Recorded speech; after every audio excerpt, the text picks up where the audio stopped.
Hello, everybody. I'm Stephen Downes Martin. The relevant parts of my career to you start way back over half a century ago when I was a reserve intelligence officer in the British Army. As part of that, my job was looking at potential assaults by the 3rd Tactical Shock Army and what signals we'd see and what we could conclude from that. Fast forward through a career in aerospace to 15 years in the Wargaming department of the United States Naval War College. And en route, I spent a lot of my time worrying about analysis, what you could actually deduce from data, information, especially qualitative information that involves people. And I carved out a niche for myself by identifying pathologies in standard analytic techniques that could be exploited to deliberately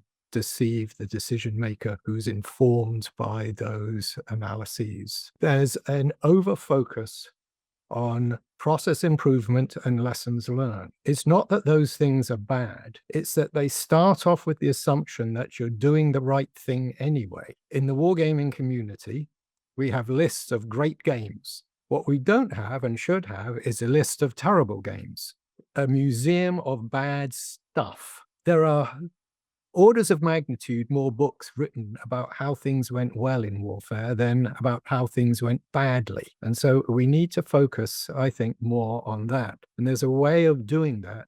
And any intelligence analyst who's entering the field, basically anybody in any field, needs to engage in the thought experiment. How would they deliberately manipulate their organization's analytic processes to deceive the decision maker into making decisions that are not in the best interests of national security?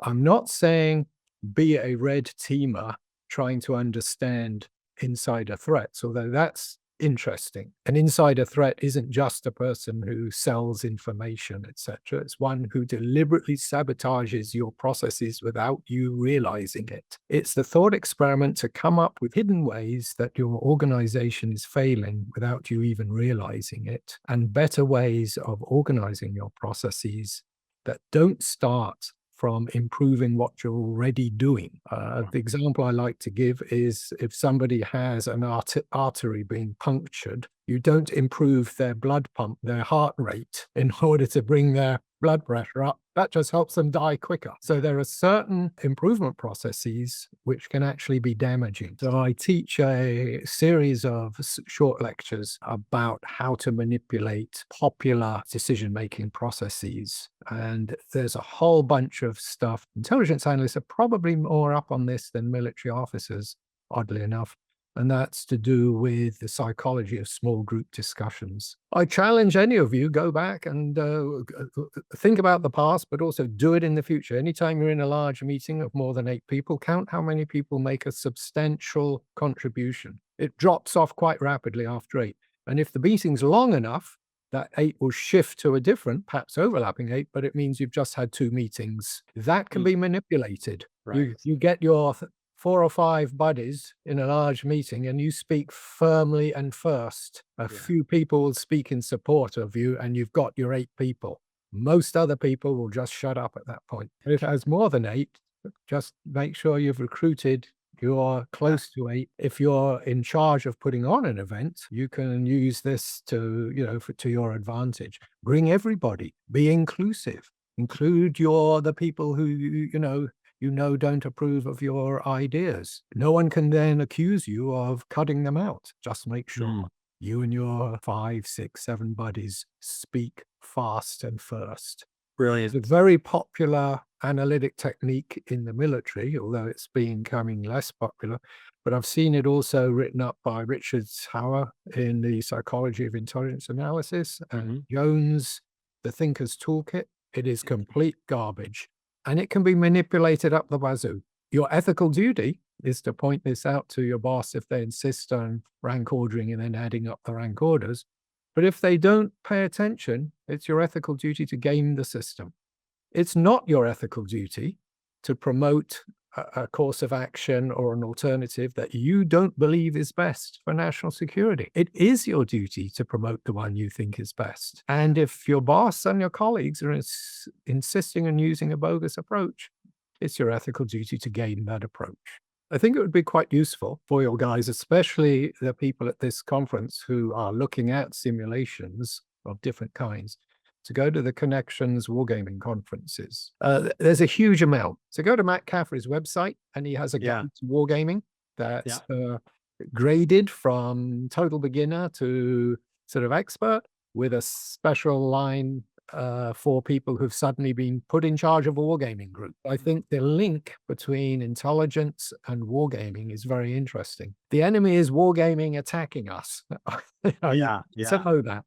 But Yeah. how they do it, the techniques they use, and then how they treat the people who go to their war games. Yeah. Do they take the ideas of the junior officers seriously? How seriously do they take those war games? There's a lovely piece of paper from World War I, between the wars, war games in Germany. It's got a list of about 12 names on it. Half a dozen or more by World War II were very senior military officers in the German armed forces. It would have been very useful, come World War II, to have understood the psychology and the way those people played in those war games. What on earth was going on in the Russian wargaming community pre-Ukraine war? The Soviet Union took wargaming seriously during the Cold War, but their attitude to it, which grew out of World War II, was very different than the attitude of the German military growing out. And it's no good saying, German wargaming is clearly no good because Germany lost the war. They lost the war for a lot of reasons. I doubt it was because their wargaming was bad. Their wargaming was pretty damn good. If there were war games being done in the years leading up to the Putin-Ukraine conflict, were they looking at what would it look like in the first 24 or 48 hours after Putin launches? And did we only war game things like that? What will happen in the first 1 or 2 days, presuming Putin will overrun Ukraine in 24 or 48 hours? And could that have served to reduce Putin's realization that it might go beyond that? And also, how did they treat officers who might have said in the war game, hey, we lose this one? The information was there down at the bottom end of the military. Somewhere between them and Putin, there was a cutout. The cutout would have included wargaming, but where did the wargaming rot start? And it would have been good to know that they were wargaming, and bad news wasn't making it to Putin. That has intelligence value. Yeah. How they wargame, how they treat their wargamers, how they treat the information coming out of wargaming. When wargames imply failure, if that doesn't make it up the chain, then we know that improvement to the war game or improvement to the forces isn't going to occur. It's what happens to those insights and the culture of integrating those insights afterwards that matters most. Yeah, what you're saying there, that is critical and is often not collected on. There's this artificial religious war between simulationists and manual wargamers. The manual wargamers say simulation is super expensive. You can't adapt it quickly enough. I can adapt my manual war game on the fly, all of which is true. And then the simulations say, no. We can run many runs of simulation, Monte Carlo simulation runs. We can adapt stuff. We can include all sorts of characteristics that simply would overwhelm a manual game, all of which is true. It's not an either or. You run a war game. The fundamental purpose, in my view, this is my personal opinion, is that war games seek out weaknesses. You want to know the failure modes of your plan, of your concept, whatever. You run one war game, that is one trajectory through every possible alternate decision that could take place during the event you are gaming, and you get a result. If everything works and it's successful, you haven't actually learned anything. You wouldn't have suggested the course of action or the concept if you didn't think it was good. Simply being told, yes, it's good, is a waste of time and money. What you want is to identify failure modes in your ideas so that you can then move from war game to analysis and operations research and ask this failure mode or this 2 or 3 we've discovered, what are they examples of? How likely are they? How would we ameliorate them? And then Mm, you can do some field exercises and go back to wargaming. That cycle is rarely done. All mm, too often, a wargame is run once and not repeated. It should be run several times. Can't do mm, it as often as you can run a Monte Carlo simulation. mhm, But in the war game, I can get real people coming up with mm, real innovative ideas under the stress of being having to game in front of their peers and superiors. You don't get that out of a simulation. You get out of a simulation the combination of all the stuff you put in, and that's it. You can get So, some AI-based simulations, which will come mm, up with some really interesting stuff. But again, it's people facing off against people, picking apart each other's brilliant ideas, mm. finding the failure modes. Is there any way that wargaming or simulation exercises can execute on alternating between the two, the sort of AI based and then the and back and forth and keep refining? Oh, I believe so. Yes, it's back to Peter Perner's cycle of research. You bounce Mhm. the manual war game. You run that, Mm. and you look for Yeah. weaknesses in the concept, in the plan, whatever. Okay. You Yeah. go back to the simulation run, and you refine the concept or whatever inside the simulation, and you run that. You ask the simulation guys, where do things go wrong? What's the probabilities? You get these numbers out of the simulation guy. Then you Uh, take that back to the manual war game and say the simulation guys have come up with an improved concept course of action. Pick it apart. Okay. Use I like that.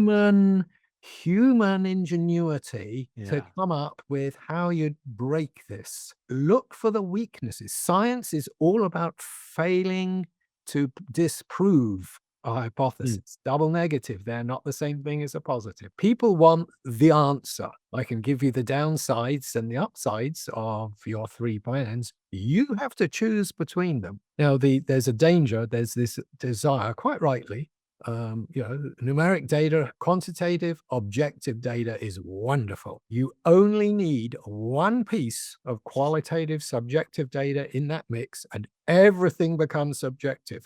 Why? Because you now have to ask yourself, how important is that subjective piece of data compared to the objective piece of data? And guess what? That's a subjective, qualitative answer. And a different boss will come up with a different answer. You get this situation in which a senior officer, the staff has done its work, intelligence is in, he looks at everything, he or she, and picks the alternative whose advantages he or she likes best and whose disadvantages the commander or boss is willing to eat. Sniper's bullet smashes through his skull. Second in command steps up. Different risk calculus. You can get a completely different course of action chosen for perfectly rational reasons by different commanders. There is no quantitatively proven best outcome or alternative when you have qualitative subject matter expertise factors involved.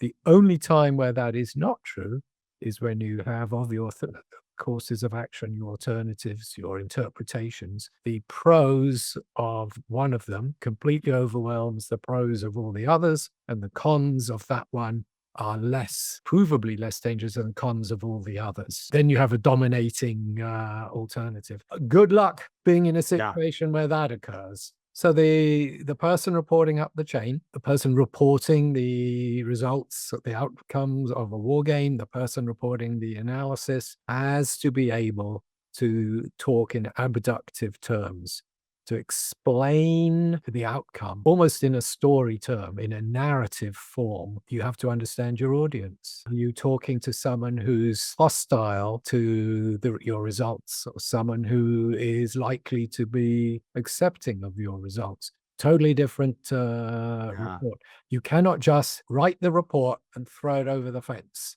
Yeah. Well, you can, and not very useful. Yes. Yeah. You can always do anything. Oh, Yeah. Yeah. thank you for inviting me. It's an honor to be considered important enough to talk to Mhm. your rather important community.